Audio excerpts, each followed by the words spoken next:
welcome sa itong programa Taknas Pagtuon. Dalay ko ng Ginoo nga naghatag ka nato og kinabuhi, kaalam, maayong panglawas o ligon nga pagtuo. Atong tun-aw usab ang usa ka pagtulunan nga atong gikinahanglan kayo. Divine wisdom. Apan sa dili pa kana ako kamong imbitahon sa usa ka pagampo. Amahan nga langit nun, dalay ko ikaw sa pribilehiyo nga kami makatuon usab sa mga pulong. Salamat sa balang espiritu nga mo'y gahanay nining tanan ug ang salabutan among maangkon aron nga dili masayang ang mga leksyon nga among mga mahibaluan karon ug among mapasa sa tanan nga nagasunod niining maong programa. Salamat sa pagtubag nimo sa mga pagampo sa ngalan ni Ginoong Kristo nga among manuluwas. Amen. Kung ihatod ang tanan nga pagpagumusta sa tanan nga nagasunod niining programa Taknas Pagtuon gikan sa Europa, Amerika, sa Asia, sa ato mga kaigsunan sa London, dinhi sa Pilipinas, bisan asa nga dapit. Nahibalo ako nga nalipay usab kamo nga nakadungog og mga programa gikan dinhi sa buhatan sa South Philippine Conference, sa Hope Channel Philippines Mindanao, ug kami nalipay sa inyong mga komentaryo, mga pagampo og dalaygon na Ginoo nga tagaan na usab kita niya og leksyon numero 4 sa 2015 uno nga kwarter, Divine Wisdom yun. Og Ma'am Shai, welcome sa ato ang Taknas Pagtuon. Welcome sa ato ang programa o episode sa Taknas sa Pagtuon. Og magaingon ako, malipayong adlang og papakulay. Og kaninyong tanan. Yes, thank you Ma'am Shai. Pastor Roger. Malinawon takna, usab, mga kaygalahan nga kakabsat nga gatanaw sa atong programa nining Taknas sa Pagtuon. Kining Divine Wisdom mao na ginay motapos sa tanan. Ambot nga no nga ang paghanais tong leksyon kining numero 4 dinhiman gibuta ang Divine Wisdom. Pero ako mang nabantayan gyud Ma'am Shai sa pagsugod nga ang a call to wisdom dayon from head to feet dayon katulo a matter of life and death dinhi kaupat ang Divine Wisdom.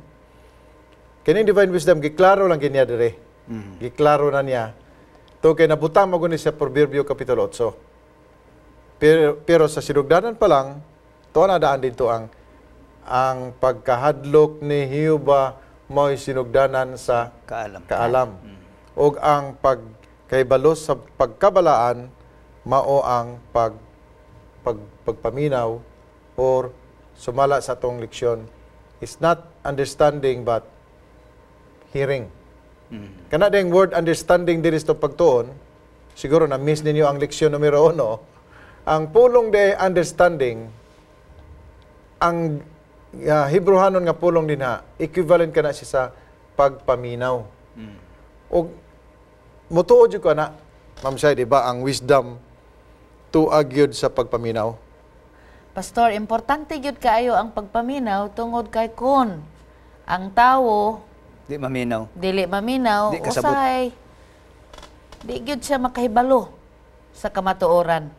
Busa ang tinud-anay gyud nga kaalam kabahin gyud ang pagpaminaw niini. Akong mahinumduman Ma'am Shai, Pastor Roger katong sa diha nag-eskwela pa ko sa Mindanao State University nga kauban mismo sa Karom. Unya kay first year pa man ko pagsulod kita dito, ang ako mga classmate, mga roommates, mga na sa graduating, 5th year engineering, napoy 4th year. So nahitabo nga ang akong roommate nga 5th year, ni graduate siya, pag human niya graduate na professor dayon siya. Kaya professor naman siya, amo na siyang kubidyan nga, grabe ka sir. Pero roommate gapon naman siya. O niya, kaya naman po may roommate nga bright po kayo. Siyempre, kay roommate ragod. O niya, na-under man siya sa subject nga gihandle sa among classmate nga nakagraduate na, roommate nga nakagraduate.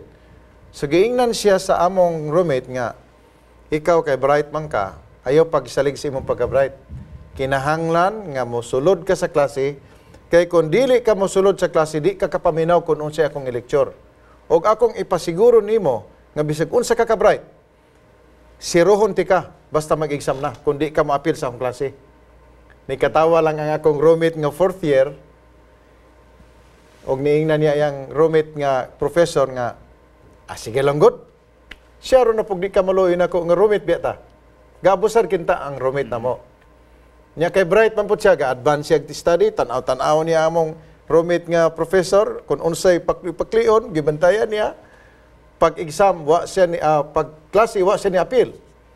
Pag sunod, gi-exam na yun, ni appeal na yun ang among roommate. Zero yun. Perting katawa sa professor, ringin sa tan-awa lagi. Giinan, betika, kay gasalig ka sa pagka-bright. Di na ka motambong sa akong klase, wa ka kapaminaw, zero ka. Tungod kay kadtong akong lecture, dili mao sa imo nakita nga gatuon-tuon ko dire.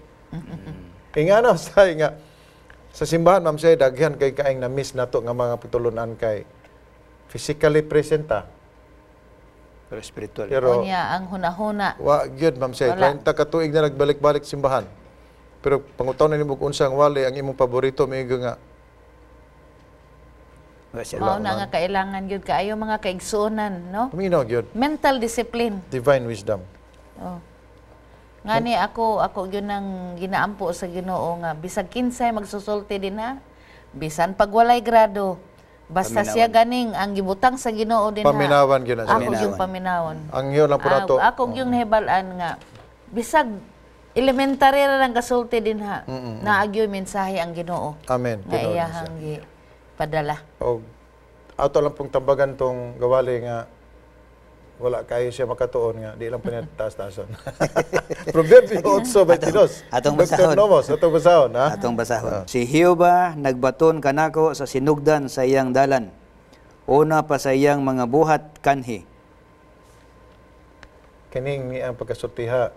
Guys, got og beginning of his way. Og unsa may kalambigitan ini sa wisdom, kamatuoran, og si Ginoong Kristo.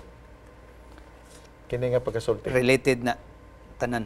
Nagapunting sa kang Kristo Jesus, nagipadayag sa Ginoo nga siya ang kaalam sa Dios. So busa si ko atong tutukan og tun-an gyud si Ginoo Jesus, masabtan nato ang Ginoo tungod kay si Kristo Jesus maoy expression og pagpadayag sa kaalam sa Dios. Og siya ang tuburan Siya sa ang kaalam.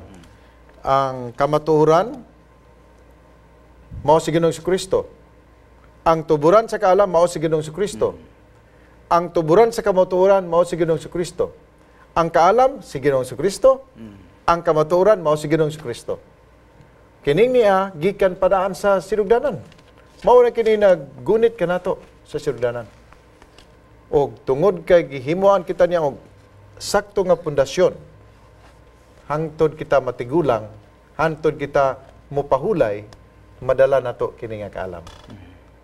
Kaingon nila Pastor Roger, ang salapi mahanaw, ang balay masunog, mabahaan, apan mamsiyay ang kaalam magpabilin nga maoy magahatag kanimo og Ngani nagaingon talipay. din nga ang kamatayon ni Ginoong Hesus, no? Usa ka demonstrasyon sa kaalam sa Dios. Ngani nga kaning maong kamatayon nga alang sa matag usa, regardless of your race, regardless of your status in life, kinahanglan yun mahibal-an yun sa tanan. tinuod. Kay wala pa ang bersikulo 22 na adi na ang pagkadaghan kayo nga mga puntos nga angayan atong i-incorporate sa pagtuon. Adunay daghang anggulo nga ngay nato tanawon. Tungod kay ang kaalam sa Dios gi-offer niya sa tanan. Sa tanan gyud. Sa tanan. Wala na siya gapili lang siya tao. Apan dili tanan nga gitanyagan ning dawat. So Parehas. mahinungdan nga naay nakasabot na wala nakasabot. Pero da kay sa pag ingon nga gipili niya ang Israel, wala na siya pasabot nga ang Israel gyud ang iyang point nga maura gyud iyang pilion. Dili. Ang meaning anday na nga gipili niya ang Israel, dili ang meaning di niya na nga ang Israel mo ni sanong na minaw sa pagtawag sa Ginoo. So dili day favoritism ang Ginoo. Unya kini bang atong pagkakristohanon itandi nato niya ato ni himuan og analysis karon. Kristiyano man ta, naman ta sa Christianity. Ang Seventh-day Adventist Church under sa Christian religion. Tinod na. Akong gidayeg ang Ginoo nini. Salamat Ginoo nga niya ako sa usa ka reliyon nga gitawag og Christian religion. Kay akong gi-analyze ug maayo ang uban nga mga pagtulunan pagkakuyaw kayo. Naay reliyon ma'am siya nga kinahanglan mupatay ka para malangit. Naay reliyon nga walay respetar sa moralidad. Ug akong na-conclude nga ang Christianity mao lang gyud ang matawag nato nga taas kay respeto sa moralidad. Although ang uban gasupak pero at least naa din na ang prinsipyo. Taas kayo og respeto sa tao. Taas kayo og pagtulunan nga maghatag og proteksyon sa isig ka tao. Og kini nga pagtulunan mao lang gyud ang pagtulunan nga gibilin sa Ginoo karon nato. Divine wisdom, wala na makalupig ma'am Shay. Mao gani nga kita nga naa sa kamatuoran. Atong kinabuhian. Kaingon gyud ta nga ato yung kinabuhian nya gingon dinhi. You have to tell others. You have to cry it out. Cry out. That there is one who gives us hope. And that is Jesus Christ. So atong basahon ang 10:11, no? Ano damo na to ang 10:11, Proverbio 8:10:11. Dunay nindot nga duha ka bersikulo dinha sa Proverbio 8:10 ug 11. Ato kining ipabasa ni Dr. Roger. Nagingon, dawata ang akong pagpahamatngon, og ayaw ang salapi, og ang kinaadman kaysa piniling bulawan. Versikulo 11. Kay ang kaalam labi pang maayo kaysa mga ruby, og ang tanang mga butang nga pagatinguhaon dili ikagtanding ni ana. Kita nimo Dr. Roger ang Kaimportansya sa kaalam. Kabililhon sa kaalam. Kaya mulabaw pa ka sa ruby. Mulabaw pa ka sa mga salapi. Ang tao magingon nga basta na alam ko'y kwarta, okay na ko. Dili di ay. O ipakita na siya ni Solomon. Di ba Solomon is the epitome of perfection sa iyang pagpangayo nga wala siya nangayo og salapi kundi nangayo siya sa kaalam. Daghan ang mga tao nga nahimong gitawag sa atong leksyon nga fully. Kaya bang murag wala siya sakto nga pamaagi. Ang iyang gisunod is fully. Wickedness. Pagpakasala o mo justify pagid siya sa iyang sala. Maunay usa ka butang na himong distortion sa diyang ang tao na wad-an sa divine wisdom. Kay dili naman siya maingon nga sala na iyang gihimo. Iya namang i-justify. Daghan bitaw pud mabiktima nini mga membro sa iglesia nga usay dili mahusay tungod kay dili siya moangkon nga siya nasayop. Kung ang tao naghuna-huna na nga siya Correct. bright, labaw sa uban, lisod kaayo na. Mao nay problema sa mga Mao iglesia. na ginatawag og religious or self-sufficiency. Religious supremacy. Tan-aw ka nga mas bright ka sa ining church elder, mas bright pa kas pastor. Nagi may tabuan na ma'am siya. Delikado kaayo. Dagan kay mga iglesia nga mahitabuan ini nga maulaw mo sulti ang church elder kun maminaw tong naa sa komite ang kadto bitawng tang-an. Gitawag nila nagtang-an. Knowing. Pag All knowing. istorya sa tang-an. Diretso dayon. Kay naapoy mga nato nga karaan-karaan na sa iglesia nga gamito nila ang ilang influensya. Tama na. Manipulation. Murag magarbo sila kung sa paglingkod nila sa komite, magubot dayon ang diskusyon. Sabi ni mo ning kinaya sa tao nga all-knowing gani. Gagmay ang pagtanaw sa iyang isig katao. Dili na siya makakontrober sa maayo nga pagpadagan sa iglesia. Kaya ang divine wisdom mao ang pagsabot nga ang pagdumala sa iglesia pinaagi lang gyud sa pamaagi nga gitugot sa Ginoo sa balang kasulatan. Yeah, kining kaalam sa Dios gani, pastor. Iyang gipadayag pinagi sa paglalang. Kining paglalang sa kalibutan daan. Creation. Creation. Grabe gipadayag sa Ginoo ang kaalam niya. So, ang tanan niya nga pagpahalo na ining kalibutan na. No? Pagkanindot. Doon na siya order. Orderliness. Doon na siya logic. Doon na siya science. Yeah. Gani, bago na akong nabasa nga, kini di ay paghimo sa langgam, Mhm. pareha na po paghimo sa tao, o mga hayop. Kay kung basahon mo ang Genesis, na din nga, ang tao lang mo gihimo sa Dios si Adan. Pagbasa nimo sa Genesis 2,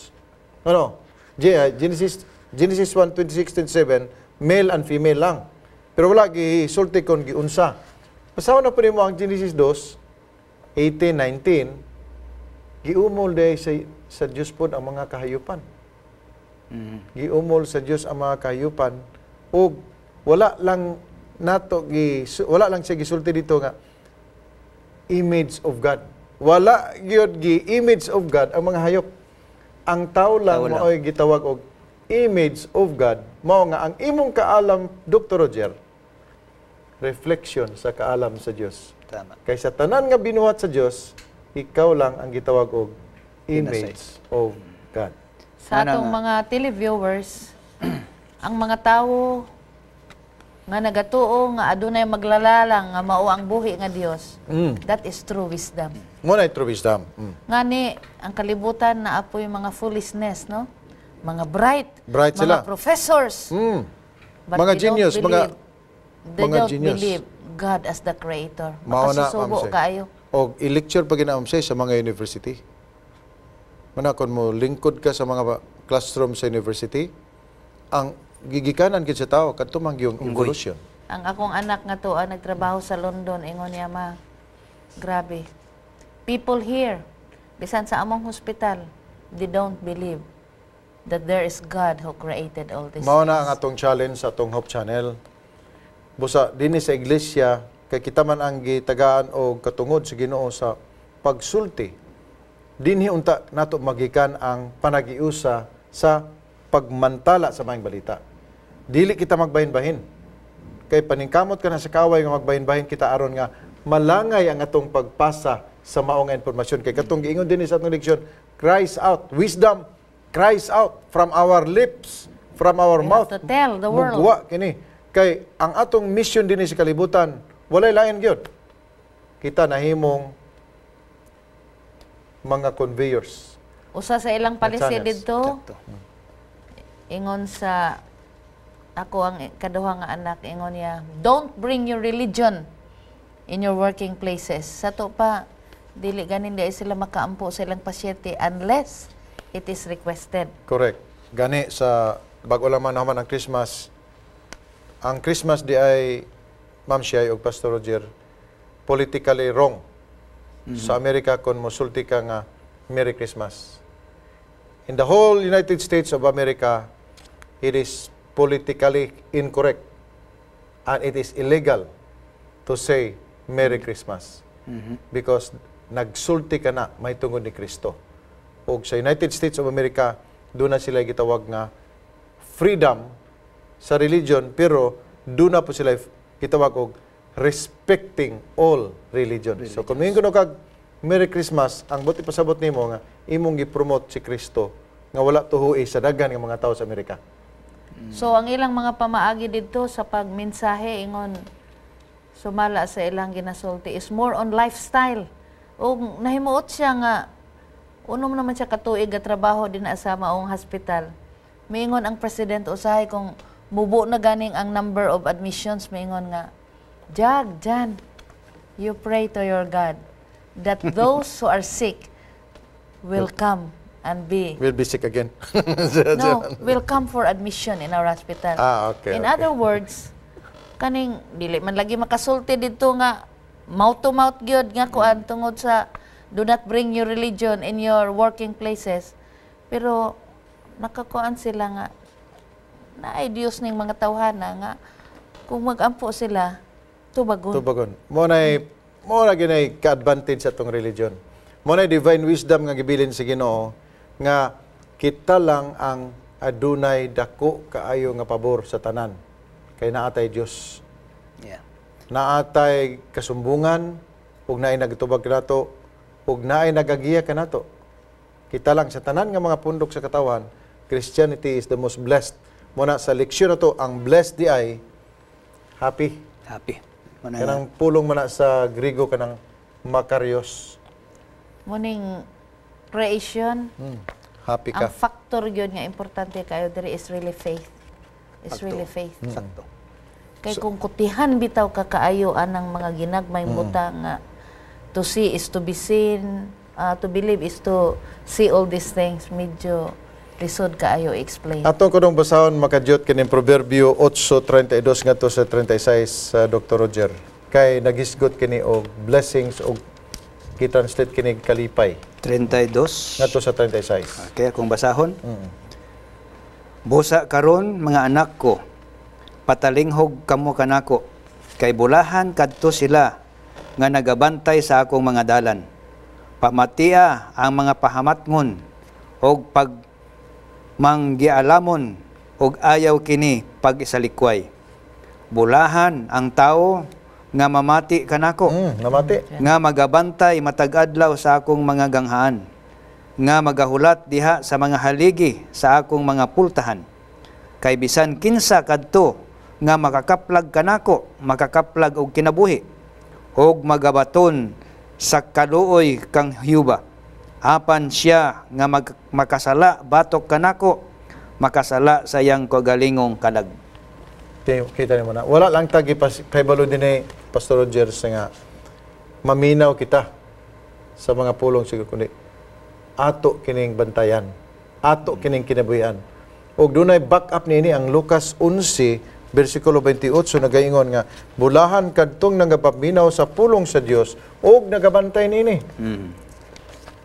Og ang atong pagtulunan kaniadto sa James nagsulti pod nga ang dili lang ang pagpaminaw Ang kundi pagbuhat. ang mga doers pod. So gipahinomdom ba na usab kita sa mao nga mga punto nga samtang kita naminaw nining mga pulong ato kining kinabuhian nga mga pulong. Ug mahimo kitang bulahan. Mahimo kitang bulahan og kini nga bulahan nga pulong mao kini ang naghatod og kalipay. Yeah. Kay ang tao day nga bulahan malipayon. Ang pag-ila sa maglalalang, pastor, importante ka na sa kinabuhi sa tao. Kay kung ang tao dili na mo ila sa naglalang kaniya o naglalang sa kalibutan, dili siya makahimog paghimaya sa Dios nga maglalalang. Og ang mga tao nga nagasunod sa Ginoo, nga naminaw sa pulong sa Ginoo, sila lang ang makahibalo kung kinsa ang ilang paminawon. Si Abraham, sa diha nga sultihan siya nga ihatod ang imong bugtong anak didto sa bukid sa Moriah ug ihalad siya. Matingala ka ngano nga si Abraham matinumanon nga nagasunod sa pulong nga wala gani niya nakita kung kinsa to. Pero ngano ang gihimo ni Abraham?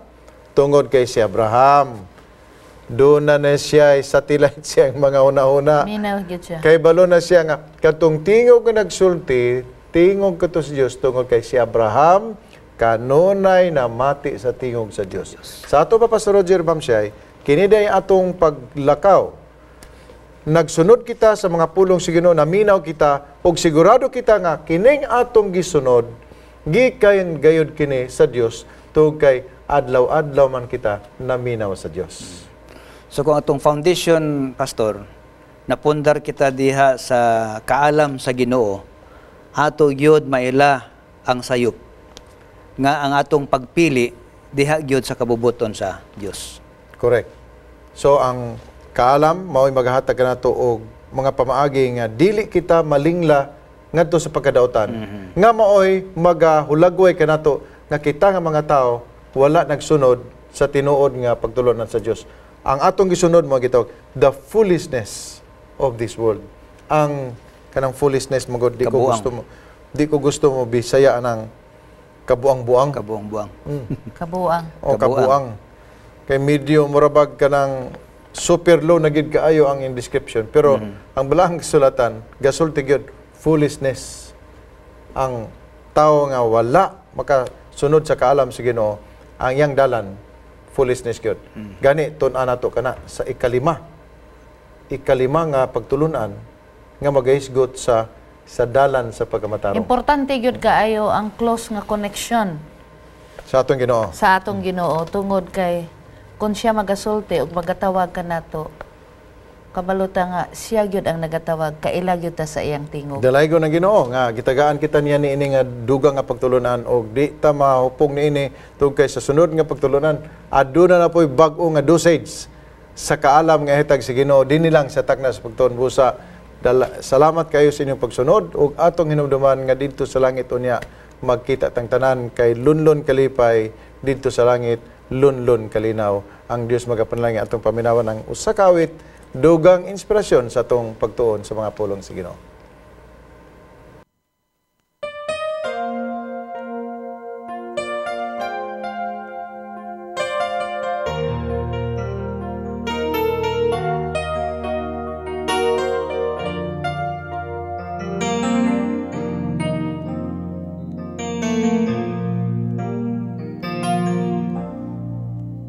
Sa dihang ako natulog, aduna ako'y damgo. Gidala ako dito sa langit.